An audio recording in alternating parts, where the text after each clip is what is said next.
think the first thing that you have to do is you have to recognize that you have to have a strategy that you're going to be able to maintain and be consistent with. Because that consistency, as I said earlier, is what's going to lend itself to you being successful over time. There's a saying in finance: Absolutely. no one earns their way to wealth, they invest their way there. If you look at that in terms of what I'm talking about with food, it's the same thing. You don't get rich overnight. The people that get rich that quick usually lose it just as fast because you haven't expanded your identity. You know how you said I think it's a really good idea for people to see this as really a shift in their identity. I agree Yeah. 100%. I concur. If you see yourself as someone undeserving, unworthy of, and incapable of the type of discipline that precipitates the life you want, you will always come back to what that inner thermostat that you have is set at. So that's why it's so important that you take inventory of the way you see yourself. You start to expand the vision of yourself by immersing yourself in rooms of people that are living life at the edge in a way that's fulfilling, meaningful, gratifying, and healthy. And if you'll do that, you'll be moving in the right direction consistently.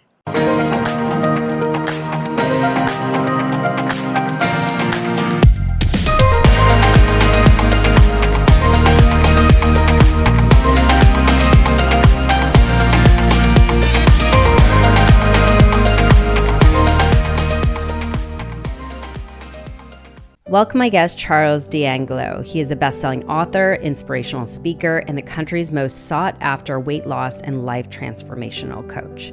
As a teen coming from a tough background, weighing 360 pounds with a 50-inch waist, he took charge of his own life, first transforming himself, losing 160 pounds of fat, and chiseling a rock-solid physique. For nearly 2 decades, he's been on a mission to help others take control of their lives, freeing them from the chains and patterns of their past, and creating legendary results.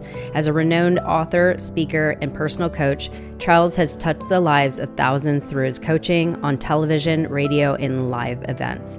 He has been endorsed by many notable individuals, including President Bill Clinton, Tony Robbins, Larry King, Richard Simmons, and Dr. Mark Hyman. He has also written the best-selling books Think and Grow Thin and Inner Guru, and can be heard weekly as a guest on TV and radio.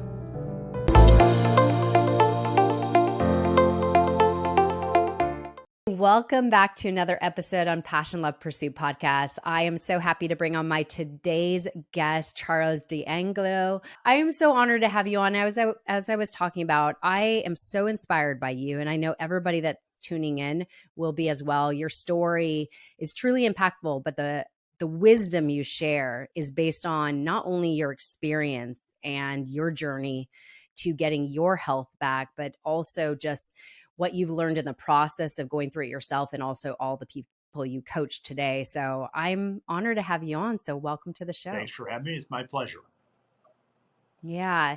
Well, let's go into, I always give my intros early on offline. So introduced you already. Let's just start with your story. So you weighed 360 pounds at age 17, quite young to get to that level, if you want to say, of weight gain. I would love to know what brought you to that point at age 17 to gain that weight. So when I was 17, weighing 360 pounds, doing things that most people take for granted, getting from the car to the curb, going up a few stairs, approaching someone for a conversation, just moving in general was laborious. I mean, I could break a sweat at the simplest of activities. Um, what led me there was a history of using food, uh, albeit unconsciously. It's kind of a, shall we say, treatment plan for all sorts of difficulties that I was experiencing as a child. I was a very bright, very insightful little guy. I grew up in a family of very modest means. My parents were both blue collar folks, very good people, very well intentioned. But like all of our parents, had their own histories, had their own deficiencies, had their own difficulties. My father worked most of the time to support his fledgling family, and my mother was my best friend.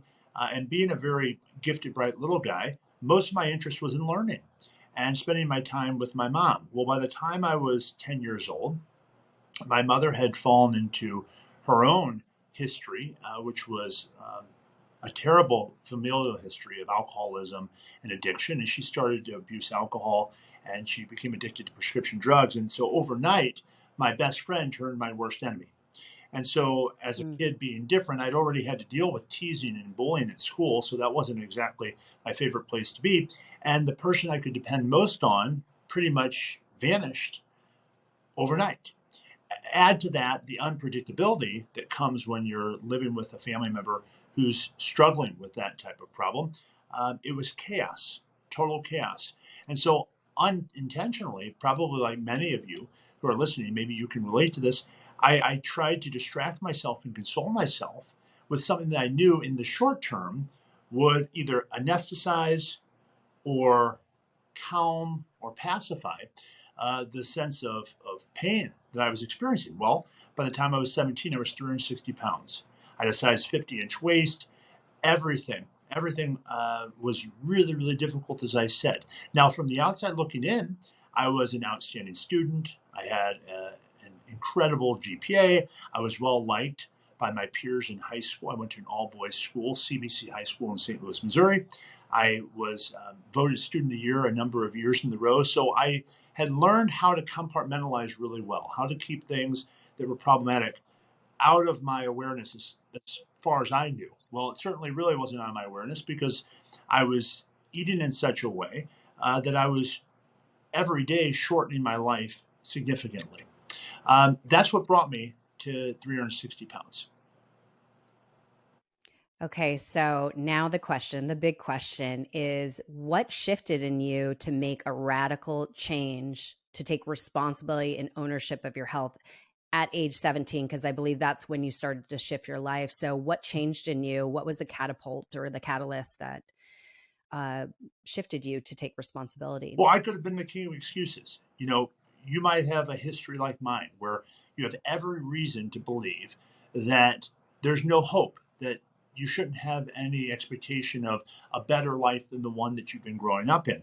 But I was very fortunate to have a series of events. It wasn't one thing. And I find for most people that come to see me, people that come to lose 100 pounds, 200 pounds, sometimes 300 or more pounds, as well as those people that come to me because they just want to lose 10 or 15 pounds. We find that it's never just one thing that throws you over the threshold. It's usually a number of things. You finally get to a point where you say, not another day, not another week, not another month is going to go by where I'm going to continue to live this way. Part of that's a mystery.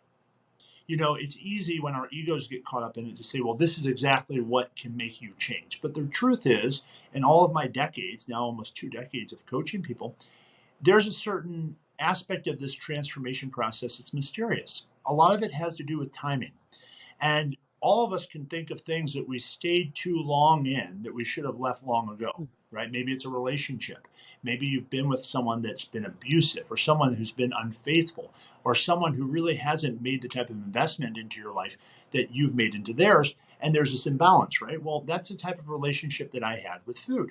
I didn't really have a good relationship with myself. I had spent so much time trying to rescue my mom from herself. And I don't want to put my mom down. Both my parents are deceased, and when they were living, I was very careful not to talk about this in detail because I didn't want my parents to feel that in some way they failed. As I said earlier, each one of us, I have a child, each one of us have our faults. We do the best we can with what we have. But it was very clear to me as a young person that I really wanted my mom to be around, and I was willing to do whatever it took to try to save her from herself. How many of us spend so much time trying to control everything on the outside, not at all realizing that the only true influence and power we have is over ourselves? And certainly most children don't have that insight. So I came to a moment of clarity. I recognized that if my life was going to get better, the only way that that was going to be the case wasn't if I changed the poor neighborhood I lived in, wasn't if my mother became sober or gave up prescription drugs. It wasn't going to be because all of a sudden I found some type of magic bullet that would allow me to go from fat to fit overnight. It was going to be, I was going to have to change myself. And that led me to a process of discovery. I mean, I tried all the diets, I tried the exercise programs, I tried the books, I tried the pills, I tried this, I tried that. And I found through all those different attempts, having come to the place that I really did want to change, that there was something missing. You know, how many gyms are there? How many trainers are there? How many nutritionists are there?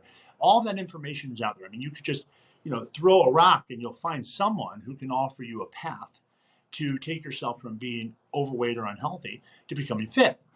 But if that was the answer, if a book, if a piece of fitness equipment, if a pill were the answer, if an injection were the answer, I don't think that I would have had the problem I had. And I don't think that the people that come to see me would be plagued by the problems they have. There was something missing. And that missing aspect is what I call the mindset.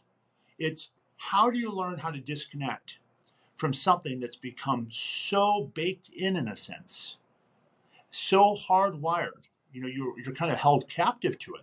How do you break those chains and free yourself to have the life that not only do you desire, but you deserve?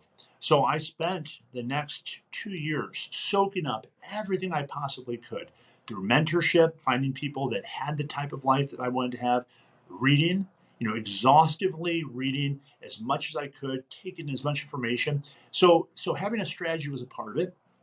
But I really had to recognize that if I was going to employ that strategy, it was going to be because I really started to have a different philosophy and attitude about what was going to be necessary to create the change. And that was going to be shifting the way that I related to myself, shifting the way I related to food, shifting the way that I related to other people, shifting the way I related to exercise. And that's what my work with people is on. Nutrition plays a part, as does physical fitness and activity. But those are two legs of this, what I consider a three-legged stool. Food is one, physical fitness, activity, exercise is a second leg. But the third leg, what keeps the stool balanced, is mindset. And that's really what people have to focus in on if they're going to have lasting change. Any number of things can create short-term change. But if you want to create change in terms of medium to long term, you've got to have more of a strategic approach rather than a tactical one.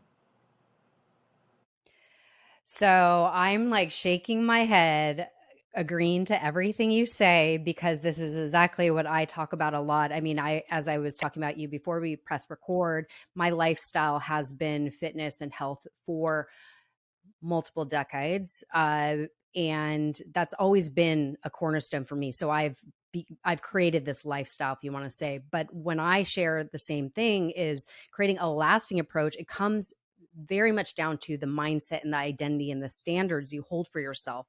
What is your relationship with yourself, and what is the standard you're setting for yourself? And I think a lot of people don't address this issue. And I love that you speak so highly about this, because it is a cornerstone that's missing, that a lot of people don't think about when they're trying to lose weight. Like, oh, I need to try this diet. Oh, that's not working. I'll try this one, this exercise. But you could lose weight, sure, but keeping it off and having lasting change and changing your identity, your different relationship with food and health, it comes down to developing this, really, you want to say, a bulletproof mindset and a standard that you won't accept anything less than living a healthy life. And so I love that you speak so heavily onto this. So we'll go into more of these cornerstones that you speak on. So going into talking about this lasting change, when people come to you and wanting to lose weight, do you feel that's the one component they haven't really thought about, like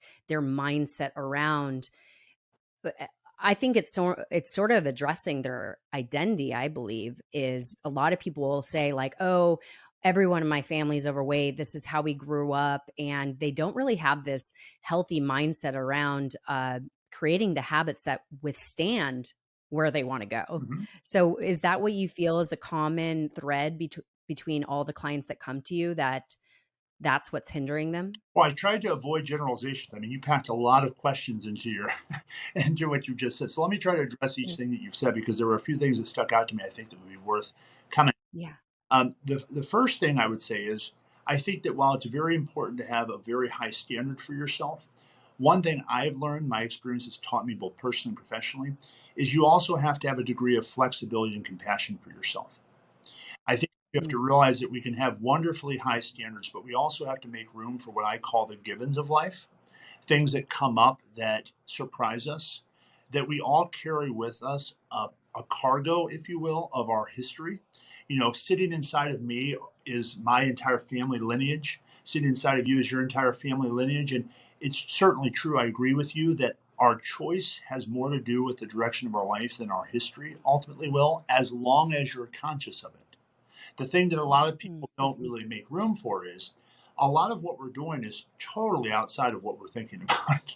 A lot of what we do, no one wakes up every day and says, I'm going to do the same stupid things I did yesterday. No one does that. But their life, year after year, stays where it is or really continues to spiral in the direction they're dissatisfied with. So a lot of this comes with, to your point, raising your standard, but having a degree of acceptance, of maturity, of saying yes to the way life is. You mentioned that a lot of people that you've talked to will go through an itemized list of all the reasons to justify feeling secure in where they presently find themselves. And that's most often because there are two enemies, I think, to change in life. And by change, I mean taking your life in a new direction, charting a new course for yourself. There's an inherent fear in taking that step because uncharted territory in an instinctual level is very threatening because you haven't been there. And so if you think about it from a biological perspective, if you don't know the territory, you don't know the threats in that territory. So the devil you know is better than the devil you don't know. That old axiom you might have heard. It's some people allow fear, which is one of the enemies of change, to hijack them. That little goblin that sits on the edge of each of our beds when we wake up in the morning and says, you better stay home today. It's dangerous out there. You might fail. You might not be able to do it. You might not be able to follow through. If we listen to that voice, if we feed that voice, it becomes stronger. It becomes more part of what drives our behaviors. But we have to know that sitting on our beds, each one of us, is fear. There isn't any leader, and I've worked with world leaders, I've worked with actors, actresses, musicians, I've worked with stay at home parents, I've worked with scores and scores of medical doctors. I haven't met one of those professionals, some of the brightest, most competent, most successful individuals that we can consider um, gracing this planet, who don't have some level of fear. Fear is not a bad thing. You need to learn how to harness it. You need to actually be able to welcome it and step into it rather than run away from it. And most of us, my former self included, and there are still times in my life where something comes up and I can notice those feelings come up in me as well. We have to be conscious of what's going on within ourselves well enough that we can be responsive rather than reactive to the circumstances of our life. So one enemy is fear. The other enemy is lethargy. What's lethargy? It's a fancy word for kind of procrastination. It's letting the natural gravity of life pull us down, saying, "I'll do it tomorrow." Now, you Right. worked out yesterday. Look, I mean, man, your clothes were wringing wet, and not to mention, you've lost 3 pounds this week. Take it easy, relax. You need to lighten up a little bit. If we allow that to become too prominent of a voice we listen to as well, our life will still remain stagnant. So, two of the things that you have to be very, very aware of are fear and lethargy. I think that having a flexible approach with yourself, recognizing that success is not linear, it doesn't happen in a straight line. How many clients I have come in here and they're frustrated when, after a week or two of healthy habits, they don't see the rapid change on the scale they would wish for. Well, when you've been practicing the wrong habits for 32 years, you have to make some room for the time it's going to take to turn the momentum around. So being flexible, having some compassion, that's all part of self-love. And I hate when people throw that term around, self-love. But being loving to yourself doesn't mean giving yourself license to disregard a standard. It means understanding that you're human, understanding that you're not going to hit home runs all the time. It means being flexible with that standard so that when you do notice that, hey, I fell a little short of where I wanted to be, you compare yourself today to who you were yesterday or a month ago, not to someone that you saw on Instagram or Facebook that you have no idea of the inner workings of their lives. Yeah, I think it's so important that you mentioned the compassion part because I think that's where a lot of people, when they're on a diet and let's say they mess up, then they're like, I messed up, I'm a failure, like, and then they just quit there. And it's like, it's okay. Tomorrow's a new day. Let's start fresh again. Let's implement those habits and whatnot. So, talking about building this mindset, what would be the first steps?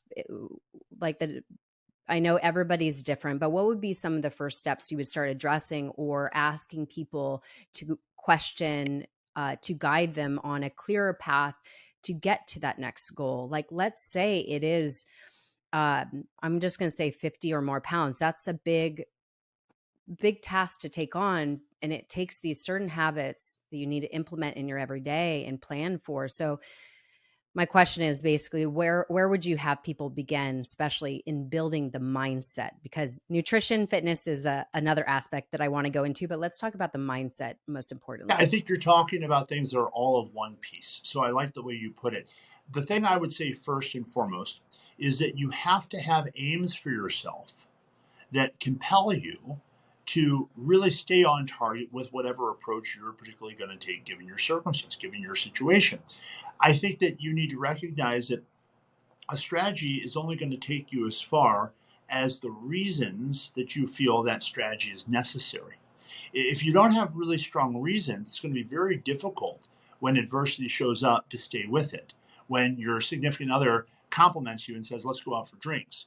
When your girlfriends call and say, hey, after book club, let's go grab something to eat. It's really hard to stay true to yourself when you don't have a really clear picture of what you're after. So, the first thing a person must do, in my estimation, is get incredibly clear on what it is they want. A lot of people come in and they'll say, you know, I just don't know. I don't know what I want. Well, that's not exactly true. And the way that you can discern that's not true is this. If you don't know what you want, I bet you know what you don't want. So Mm. if you don't know what it is you're after, here's a really simple way of getting some clarity and really getting an orientation, finding yourself, um, your position on your map, because that's what's most disorienting to people is when the map they have in their head doesn't match what they're experiencing. When they think they're doing what should be working and they are not making any progress, that's very, very scary to people because it's like if you went to the neighborhood where your house was and your house is gone and you're like, there's a street sign. Where's my house? It's a very scary, anxiety-inducing experience. And when the map we have in our brains doesn't match our current circumstance, well, if you don't know where you are, or you don't know what you want, any variation of that, what you need to recognize is what you don't want. So think about if I continued to allow my life to drift, I don't take any conscious action towards anything. Okay. Well, I'll expect more of the same. So, where do I think my life will be if I just let it all go? How will my relationships be? How will my health be? 6 months, 12 months, 18 months, 20 months from now. And it's not fun to do this, by the way, because it's very anxiety provoking because you start to become very associated to the pain you'll experience if you don't start to take charge of the things that only you can take charge of. I always tell my clients, while I get tremendous amounts of gratitude and appreciation for the influence and the impact I have on my clients' life, I always let my clients know they're the ones that do it. I just show them Right. the way. They're the ones that they're standing on their own 2 feet. That I may accompany them, I may be navigating or cajoling them along the way, but the reality is it's their decision to take step after step in the direction of what we've decided that gets them there. So that goes to something else you said that I wanted to make a mention of, which is failure is not a person; it's an event. So none of us are failures. You know, um, a man who had a profound influence on me and a lot of leaders, Tony Robbins, who was kind enough to give an endorsement to my Okay. work. He uh, he may have been requoting someone else when he said this, but he has always said that he doesn't see failure in his life unless he goes through something having not learned anything from it. I think that's a beautiful definition, a beautiful reframe of what failure ought to be for you. Failure isn't not getting what you want because we tend to think in terms of a specific timeline. If you will just recognize it may not be here now, but if you'll stay consistent with it, eventually you will bring that into your life. You'll continue to move in the direction of what you want. but you have to stay steady with it. So you've got to have an orientation of what you don't want, first step, if you don't know where you are on this map, so to speak, of your life.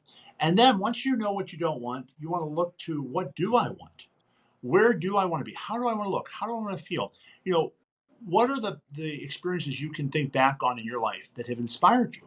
You know, have you ever bumped into someone you said, man, you had a little flavor of envy or jealousy, like, man, I'd love to have a house like that, or I'd love to have strength like that, or I'd love to have a relationship like theirs. You know, use that constructively. Use that as a cue. What I always tell my clients, what you admire in other people is what you haven't activated in yourself. Mm. And the same is true about what you despise in other people. What you despise in other people is what you don't notice about yourself. So you're projecting onto another person what you're not allowing yourself to integrate and recognize is if you talk to people that could go off record, would probably say the thing you hate about other people is the thing that you do a lot of to them, and you're just not acknowledging that. So you want to realize there are some clues. What you admire is the potential that you haven't activated within you. So when I have a client come in and let's say it's a young man and he talks about how much he admires a UFC fighter, and he's always experienced himself as timid, he's always experienced himself as shy, he always experienced himself as weak in his mind. Okay, none of those things are actually true because he has the same capacity that he's admiring in this person. And if he uses that information to say, well, what I admire in him is something I could actually actuate myself if I have the right strategy, then he becomes more whole. And I think that's what the whole process is about. I would not look at when you said that if a person has 50 pounds to lose, it's a very daunting task. Well, the way that you avoid ever having to even consider those feelings is you don't look at the aim as weight loss. You look at weight loss as the dividend. The aim is consistency. The weight loss will take care of itself if you're consistent. So the real question then becomes, what do I need to set up in my life so that I can be utterly consistent in the necessary actions to make, we'll call it considerable progress, reasonable progress in a reasonable amount of time? And you'd be surprised to lose 100 pounds, okay, in 10 months. It sounds like that's a very fast pace, but the reality is that's just 10 pounds a month. And if you look at the weight loss as a function of being consistent with an intelligent, sound plan, you don't feel overwhelmed at the things in front of you. So I would focus more on day-to-day, one-item issues, one-item actions that you can take in regard to whatever it is you're after. A lot of people that might be listening to this podcast, you might not have any interest in weight loss. You might have an interest in developing a deep, intimate relationship. Maybe developing the courage to even start dating someone. It may be that your financial house is way out of order. It may be you don't have any savings and you feel overwhelmed with debt. There are the same principles and disciplines that I teach people to be able to achieve this goal of physical transformation can be applied to all those other domains. It's the same thing. You have to have an aim, a very well-defined, high-resolution image of what you want. You then have to come up with the reasons that those things are actually meaningful, because if they're not, they're just going to be trivial and you'll dispense with them as soon as challenges come up. You have to have a strategy that's intelligent but flexible. And then you have to find a way of staying accountable so that when things do get difficult, you're able to stay the course in the face of those difficulties. I love everything you shared, and it's so key. Obviously, that's why your coaching really works. These are all essential pillars, if you want to say. And so moving from the mindset, there's a lot of, I feel there's a lot of layers to building a bulletproof mindset, and you touched on some of them. But let's talk about the strategy a little bit, because, you mentioned two important words is conscious and consistency. With anything. And like you said, your coaching, literally, you could apply this to every area of your life. These are still the pillars of creating success really in anything. And so that's why I love that this is not just about weight loss, actually, but talking about the strategy for weight loss. I know that you talk about planning, how planning is important. And I think this is really important to bring up, because I think a lot of people possibly that maybe is not feeling, that doesn't have a coach, let's say somebody is not able to afford a trainer, somebody to coach them through the process. But if they were to plan on their own, what would you say needs to be in place to set up this strategy to achieve the goal? So first, I think that we all have to accept that we all have the money. It's where do we spend it? So There you go. when you make a choice like giving up the Starbucks, giving up the fast food, the drive-through, giving up the things that really no longer are necessary because you're going to be investing your time in different places, you find that income could be invested in something that would have a more positive and lasting impact on your future. So the first thing is you want to make sure that you're calling yourself out on any excuses you might have, like, well, I just don't have the money. I always have found, this is my own personal philosophy and my experience, when something's a must for me, I make it happen. So I think that you have to make these things a must. You might not. You might say to yourself, I just don't have the resources. Okay. Well, you have to be a little more resourceful. And what does that mean? Maybe that means that you're going to go to your best friends and you're going to say, I'm going to fully leverage myself. Would you lend me this? And when I am at a place and I'm healthier, I give you my word that I will repay you. Or maybe someone will give it to you as a gift. My point is, when something becomes a necessity, when it's a real must, like if it was your child who was sick, had some type of terminal illness, and they needed some type of treatment, okay? If you're a healthy parent, you're going to do every single thing that you possibly can think of, beg, borrow, whatever, to be able to get that child what he or she needs. You have to have that same type of attitude towards yourself. You need to take yourself seriously enough to put aside this idea of, well, I can't get what I really need. That's nonsense. You're resourceful, you're intelligent, you're creative. Resourcefulness, okay, is the most important equity that any of us have. We can all make Mm. money, okay, but the money isn't what you should be chasing. It should be being a source, being creative. How am I going to use my life as a gift to other people? If you're a business person, if that stays as the intention, you won't ever have to worry about money. And you won't ever feel like you're working either because you'll be so on purpose. My life has blossomed the way it has, not because I had some type of strategic business plan for how I was going to become, an eminent coach in the world. That wasn't it. I asked myself, how, when I meet with someone, can I discipline myself to give all that I possibly can, to be totally focused on them, to be totally present? And when I notice if I've had a long day or if I have things going on in my own life, if I'm getting fuzzy or if I'm not as sharp or as I'm not if not as present, I won't see people that day. Because in order to be effective, I have to be fully there. And I think all too often, a lot of us are going through our lives on autopilot. So, to answer your question in one way, it would be make certain that you're not making excuses for not getting what you need. If you've done all sorts of things, a lot of people will tell me, I've tried everything. Well, the reality is, Yeah. they've been inconsistent with everything. And so sometimes you've got to have a little tough love. And in today's culture, that's sometimes something people are afraid to give people because they're afraid that it's going to come across as shaming the person. I think sometimes the best thing that a person can do is tell you the truth.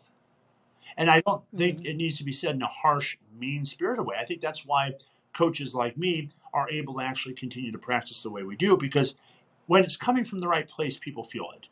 If it was malicious, if it was with the intention to wound that person, that would be felt. That's never the way I come at people. I might have to say things that people don't like, often, in fact. But the reality is they know it's coming from a place of love for them and love for the part of them that's healthy. I always tell my clients, I'm partnering with the healthy part of you. There's two people sitting in front of me here. There's the person that's on board with making these changes, and there's the person that's looking for every opportunity to abort this entire process as quickly as possible. Okay? I'm always going to be aligned with that healthy part of you. This unhealthy part of you might get very angry at what's going on. Okay? And you have to understand that's par for the course. When people work with me, for example, they sign up for the entire process up front.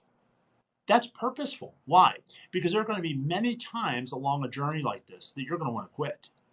And when you leverage Mhm. yourself, when you made a commitment, I'm in for the long haul, whatever that period is, 6 months, 9 months, 12 months, and they paid money for it and it's non refundable, then it's a lot more likely that they're going to be able to weather those adverse times. If you're a person that, for whatever reason, you've talked to your friends, you've exhausted your creativity in terms of coming up with means to be able to hire someone like me to help you. The next best thing that you could do would be find someone who's a role model for you, who has the lifestyle and has achieved the things you want to achieve, and begin modeling it right away. Now, you don't even have to be in an area of affluence to do that. You don't have to be around people that are fit, healthy, successful. You can go to the library, you can go to the bookstore, you can go to the internet, YouTube, and you can find talks from people who have done the very thing that you're aiming at doing, who are more than happy to share in lectures, in talks, in courses, and very, very modest fees, if any. Much of the stuff on YouTube is completely free, that you can get that type of inspiration and often strategy. But it's going to take a little bit more work. When you have a coach, it's very custom to you. You're meeting with the person, that person's is invested. You have to be a real self-starter if you're going to have someone that you never meet in person have an influence on you and really help you change your life. I'm not saying it's impossible. In fact, that was a major aspect of how I changed my life.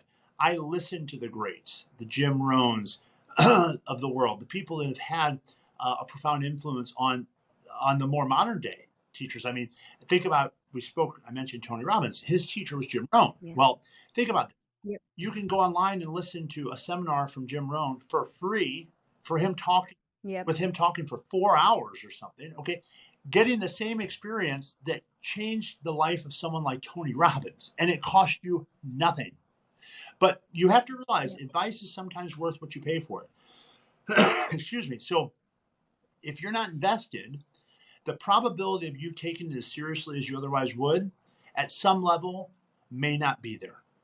So when you really invest a lot of something, if you make a sacrifice, you take a paycheck to attend a seminar, for example, it's far more likely you're going to actually take that stuff seriously than if you just watch a YouTube video.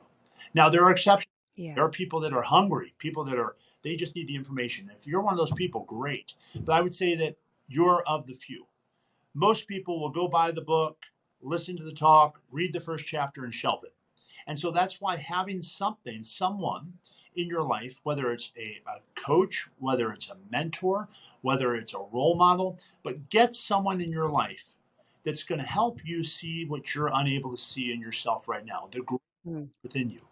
All of us have genius. All of us have greatness.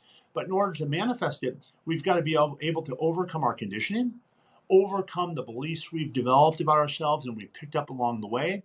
And often that requires someone who's completely outside of our circle of influence, who can be totally objective without the fear of losing whatever they're getting from the relationship. That's what's great about having a coach, is when you're working with a good coach, your needs are tantamount. It's not about what the coach gets. The only thing they get is what you paid them. That's it.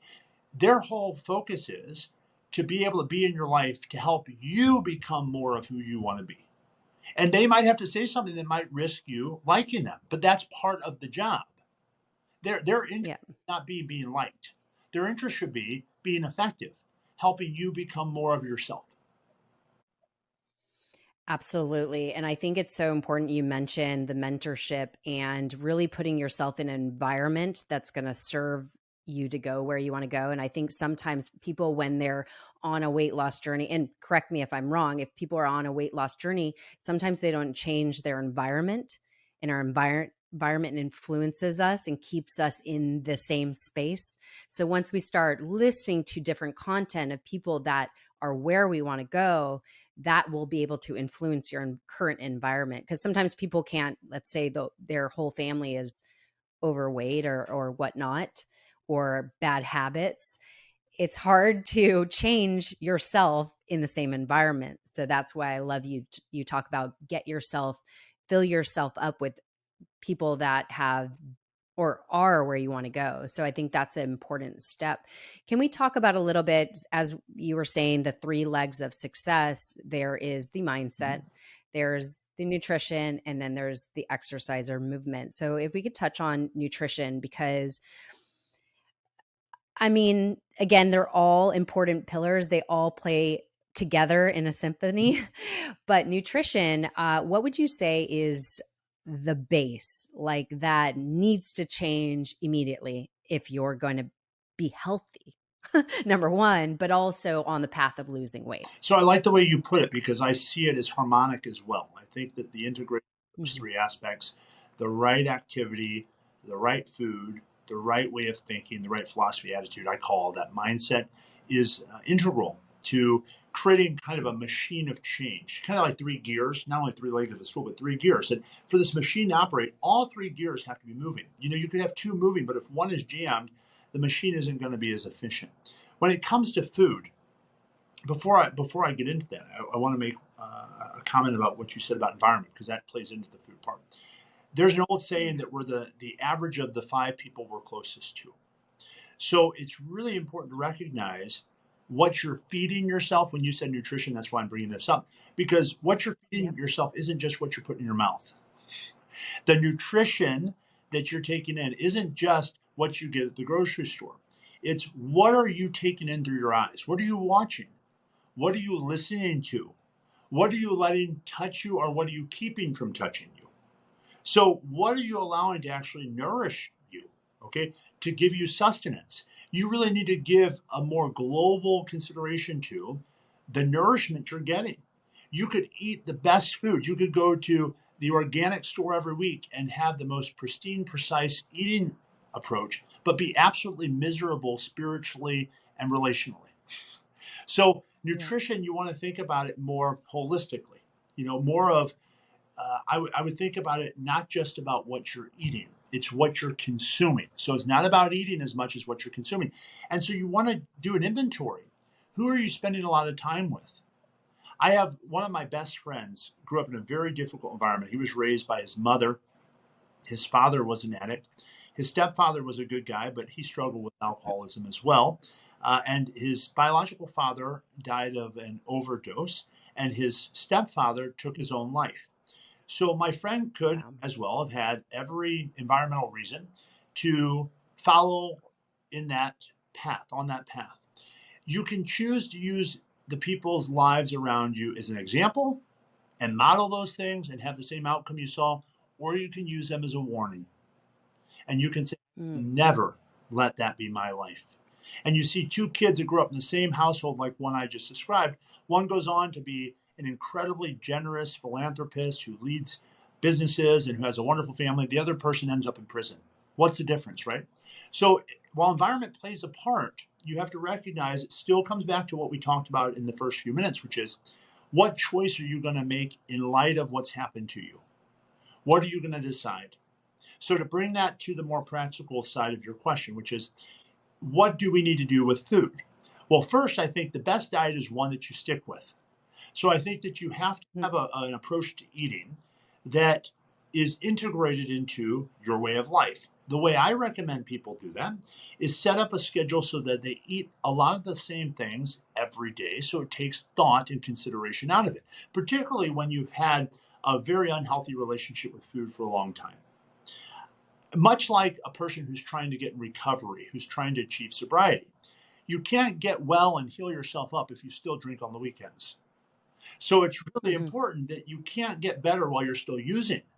So I recommend setting up a very, very precise eating plan where you're eating all nutritious, nutrient dense foods, starting with breakfast, and eat about every 3 hours and decide upon what those foods are going to be and stay consistent with it for at least 14 days. Why 14 days? So that you get into the pattern of not looking to food as a choice, nor do you turn to food as a distraction or as a means of trying to console yourself when things are difficult. It's just what you do. It's like brushing your teeth.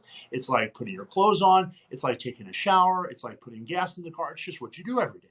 If you can get yourself to the place where that's the way you truly not only think, but you feel about your behaviors, you're all set. It's smooth sailing from there. What most people do is they'll do well for a few days and then they go ahead. Oh, Are you okay there? yeah. Let me start there. They go ahead and they do well for a few days and then they'll use the food that they used to be eating that wasn't good to reward themselves. Well, they're conditioning themselves for Mm. the very thing they don't want.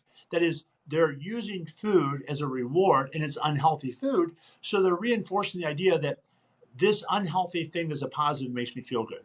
So what I recommend you do is you've got to kind of white knuckle it. You've got to decide, look, I've decided that I'm going to take full responsibility for this situation. I'm going to set up a plan that keeps me full. That's why my clients do so well. All of my clients eat all real food from the grocery store. So there's nothing that's exotic or difficult about it at all. It's not complicated. It's very fundamentally simple, Right. but it's very boring. And the reason that's boring is because food isn't supposed to be your major source of gratification in life. It can be one of them. It can be one of the buildings on the landscape of your life, but it shouldn't be the main one. It shouldn't be taking up the entire landscape. It should be one thing amongst the landscape of your life. Well, for the people that come to see me, it has monopolized their life. It's not a little Right. thing. It's their whole thing for many people. Okay, and it may not be that they're going through Dairy Queen 3 times a day. It may not be that. It disguises itself in funny ways, like not eating all day and then just overeating at night. There's no real plan to what they're doing.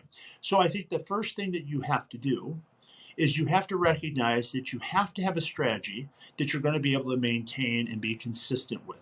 Because that consistency, as I said earlier, is what's going to lend itself to you being successful over time. There's a saying in finance: Absolutely.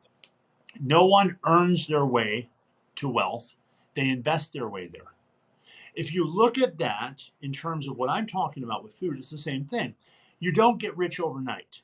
The people that get rich that quick usually lose it just as fast because you haven't expanded your identity. You know how you said I think it's a really good idea for people to see this as really a shift in their identity. I agree Yeah. 100%. I concur.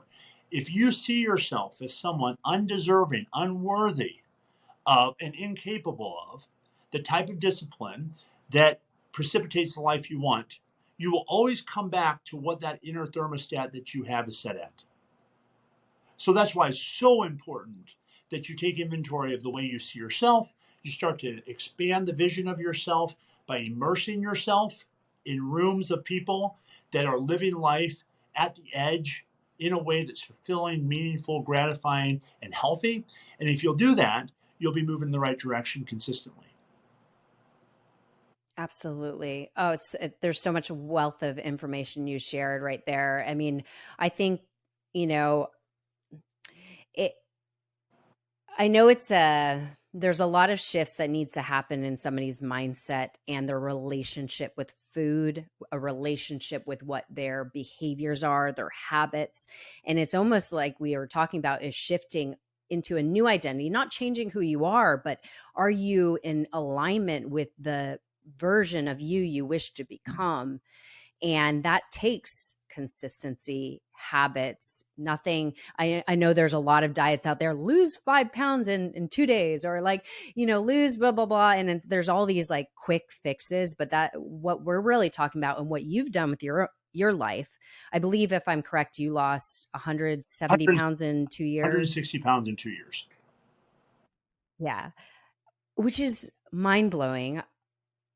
But what's so amazing, you're showing people by example, this is possible. Mm-hmm. And you've done it for yourself. You coach people to do it as well for themselves. And I love how you empower people that you are somebody that's by their side, helping them through the process, but you're not the one actually accomplishing the results. They are. And that's so empowering. And I think it's so great that you're giving people the the knowledge and the confidence that they too can do it. And I think that's so key, because I think so many people are defeated because they're like, I've tried everything, as you mentioned. And so you're giving them a window into like, this is possible. It's just, what are you going to do to build the steps to get there? And it's going to take work. It's going to take consistency and habit. And so I think another component, I don't think we've touched on a little bit, but is self-discipline. And I think, as you talked about, that leverage is what creates the discipline, is having that deep-seated why of, why do you want this health? Because you want to be there for your grandkids, or you don't want to feel like you feel in your body, tired every day. And I believe that's what develops that self-discipline. And I love this line. I'm sure you've heard this before, but they say, like, are you treating your body like a rental car? Or are you treating it like the Ferrari it's made to be? Because our bodies are miraculous. But, and also on the other side of that is saying, like, when you're feeding your body, are you either nourishing it, because food is meant to nourish, or are you eating something that is deteriorating your Mhm. health? Because it's really one or the other. Uh, there's not really the in between. And so I think that's really, I mean, everything you share is brilliant, and it's really the foundation of creating lasting Well, change.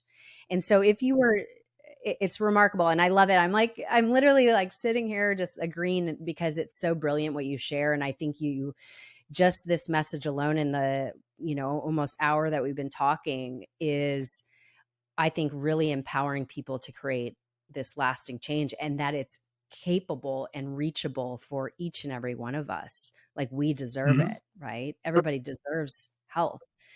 And so if, and just kind of like to wrap it with a bow, where would you recommend people go after listening to this to get started on their health journey? What would be the first initial steps to really give them the power that they could do this? They could begin today. Doesn't have to be New Year's to lose the weight. Doesn't have to be a wedding. Today, tomorrow I decide. I like to call it the power of decision. Tomorrow I decide to take my health into my own hands, and that I have the ability to do it. Where would you take them? Yes. Where would you lead them First, I right would now? hope that it's not tomorrow. I hope it would start right now. So when I There meet you go. when I meet with someone, I say, this isn't something you're starting tomorrow. As soon as you leave here, my office, which you're seeing the inside of right now, as soon as you leave my office, I want the next meal that you eat to be what's on the program. So there's no lag time there. All too often we operate from a myth that we have forever. I think that you want to take stock of the regrets that you already have accumulated over your life. I think that you can come to a place of appreciating that while you might not be able to undo the regrets of your history, none of us can undo what's happened. I grew up without any real friends as a boy, and there was a variety of reasons for that. It's not so important that it happened as it is important that it shaped me into becoming an empathic, considerate, strong man who's been a force for good. But there was a time in my life that I would have loved to be able to undo the wounds of my history. If I would have had the perfect set of parents, if I would have had a school that was filled with kids like me that understood the different little boy I was, well, I would have had a lot less pain, a lot less suffering. But I also can't say that I would be the man I am today if that hadn't happened. Now, I don't want to excuse the reality that I made choices in the face of that. There could be many people that went through what I went through, and for any number of reasons, end up in jail, end up doing something terrible to themselves, end up hating people, end up becoming addicted to any number of substances because of all that wounding and suffering. But through God's grace, which I certainly believe that God's been at work in my life as early as since the moment I was conceived, I really feel like all of us have a certain amount of grace in our life, and it's and it is always there. But if you'll open yourself to acknowledging it and seeing it, it seems to me that it almost becomes, it doesn't it's not as if it becomes more activated, but you see the things in your life as meaningful more. You realize things aren't just happening, that there's a purpose for things happening to your life. There's an opportunity in the things that happen, even the worst painful things. So the first thing that I think you need to realize is that while you can't undo the pain of your past, you can begin right now to make it such that if I weren't to see you for a year, that you will not have accumulated more regrets about your life. Hmm. There's real power in that. Just as a thought experiment, if you have all these regrets about not having taken action, having done this but not stuck with it. Okay, all those things are true and legitimate and valid. But if I didn't bump into you for a full year and I was to meet you, 12 months from now, what would you need to do and change now so that over the course of the next 12 months, you haven't accumulated any new regrets? That would be the question that you'd want to ask yourself. What action could I take right now so that there's nothing new that's stacking up in me that I would regret? Because life is brief. As you get older, you start to recognize that none of us can take our health, can take our relationships, can take any of those things for granted. One given of life amongst probably hundreds is that everything changes and ends. Mm-hmm. If I were to ask you, Erica, can you show me a picture of you when you were 7? And you said, yeah, here, Charles, here's a picture. And I said to you, now go find that girl. Where is she? And you said, well, she's right here. No, that's not her. What are you talking about? If I took your picture and I put that next to that 7-year-old, that's not, what are you talking about? That girl, where's that girl? Where'd she go? So everything is changing. Everything is ending. Everything's evolving. That's a scary realization and a recognition to come to as an adult. But it also is something that helps you stay in touch with the gratitude you should have for every moment, the gift that life is for each of us. I was listening to an interview with the comedian Martin Short, and he was married to the love of his life, Nancy, for some 30 years, and she developed ovarian cancer, and she lost her life very early. And to think that each of us are graced with important connections, people in our life. And how often is it the case that the person that when we first met them, we couldn't wait to hear their voice on the telephone, now we forget to even give them a kiss on the cheek as we leave the house. And so you really want to practice the appreciation of everything that you have, including, as you said, this vehicle that is carrying you around. I always believe that we are a spiritual being having a human experience. And so I see this as a vessel, that carries us around. And I think that if you feel like your life has no purpose, if you feel like there's nothing for you in this life, the one thing you can start working on is you right now. Right now. So if you feel like there's no point in my life, it's such a waste, it's so pointless, whatever. Okay, there's one project that is calling your name right now. That's you, Project You. Get to work on that life force of getting your energy up, of getting your health in order, of doing the simple things that are right in front of you. And if you say, well, maybe you're listening to this or someone sent it to you and you feel too depressed to take action, well, do whatever little thing you can do. If it's sitting up in your bed for 5 minutes and then sleeping the rest of the day, but do the 5 minutes. If you'll just take a small step, if you'll break down what feels to be an incredible big task into digestible pieces, you'll build the necessary emotional, mental, spiritual, relational, and physical muscle to make progress. There's a saying of, one thing you could do is to clean out that junk drawer in your house. In other words, start with the smallest little thing that you can get in order. And by doing so, you'd be surprised. The next thing you know, you're doing the whole kitchen. And so start with, Absolutely. I think that would be my advice. Start with exactly where you are with what feels actually achievable. Okay, it's not like I'm going to pin up a poster of a supermodel on the wall and I'm going to tell myself that's how I look, because it's not true. You don't look that way. Or if you're a guy, I'm going to get a picture of Arnold Schwarzenegger and put that up and that's going to inspire me. No, that's a great aspiration. But I'd like you to compare yourself not to someone that you admire, but rather to who you were. Compare yourself against who you used to be. Are you living your life more consistent with the highest part of you? Are you more faithful to yourself? Are you more faithful to other people? Because you can't give other people the love that you don't give yourself. Amen. Amen. So well said. So good. And I love that's exactly where people should start. And I think it's brilliant, everything you just shared and touched on there. So Erica, I'd like to just where go around and just keep telling me that. It's brilliant, Charles. It's well, no, I'm literally just on the other side disagreeing with everything you said, because it's just you're crystallizing it to a point that people could really grasp what you're saying and be like, that's true. well, This is what I need to do. thank And it's really taking responsibility for our life, because we are truly in the driver's seat of our own life. Nobody else is.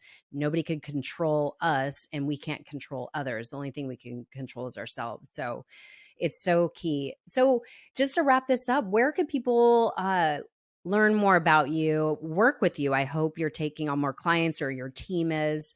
Where should we send them? And of course, everything will be plugged in the show notes. Well, thank you. So yes, in answer to your first part, I do still accept clients.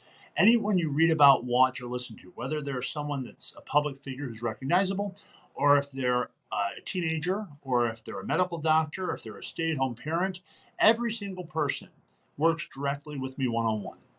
So it is selective in the sense that every person that sends in a form, you go to my website, Charles D'Angelo, it's CharlesDangelo.com. And there's a simple form to fill out. It's 3 questions. What's your name, what's your email address, and what's your phone number? And a member of my team will reach out. They'll schedule a time to meet with me. I meet with clients from all over the world. I still see clients here in St. Louis in my physical office, but I would say probably 65% to 70% of my client population are people from all over the world. I have clients as far as Greece. I have 2 medical doctors that are in Pakistan. I have Wow. clients in Australia. I have clients all over the world. I don't say it to impress you. It impresses me, but I say it to impress upon people that no matter where you're listening in from, as long as you have access to a device that will allow us to connect, either vocally or visually or a combination of the two, my clients are just as successful breathing the same air as I do as those that are in a different part of the world. So I have no doubt that if a person's at a point in their life where they really feel like they're on that threshold, they don't want another week to go by, another month to go by where they feel stuck in a place they hate, and they feel like they've tried everything, nothing works. That's the person that should reach out to me. And the way to do it is just go to my website, charlesdangelo.com. I've written 2 books so far. The first book is called Think and Grow Thin. It's available everywhere. You can get it at your bookstores, libraries, Amazon, my website. That book is a very specific guide to help people with the strategy that's precipitated the types of changes you've seen in my life and the lives of all my clients. A very specific food plan, an exercise plan. So if you're a person that you just are saying, look, I get all this stuff about mindset, but I just need a strategy. Well, you can start with the book and see how far you can get. That book was endorsed by President Bill Clinton, as I've worked with many of his friends who've had remarkable success. So you can trust that the strategies and the approach in there is a very tried, tested, and proven one. And if you'll be consistent, you should expect to be really astonished with yourself in terms of how things begin to move in the right direction. The second book is called Inner Guru.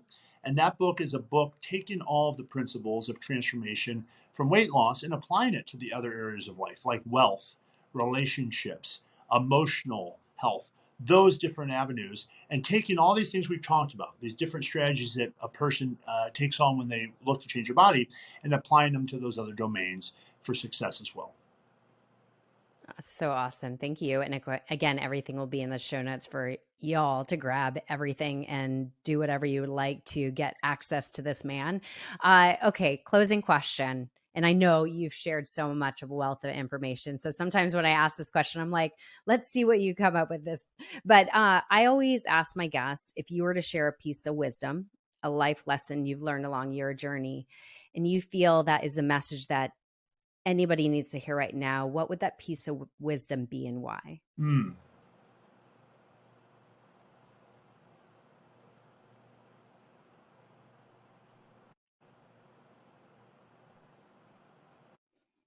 I would say that the most powerful thing that you can recognize as a healthy adult is that everything that you need for this life journey you already have. I think that all too often we find ourselves turning to things outside in an effort to give us what we fail to notice we already possess, whether it's making another person bigger than they ought to be in our life, whether it's turning to a substance like food or alcohol or drugs or sex or overworking or achievement.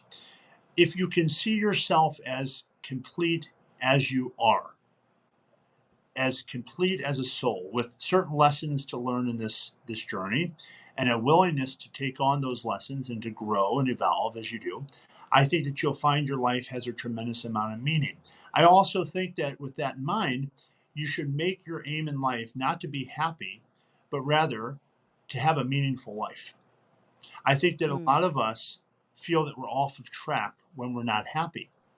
And I think that we are in a culture that wants to anesthetize, to numb us to pain. Pain is a given of life.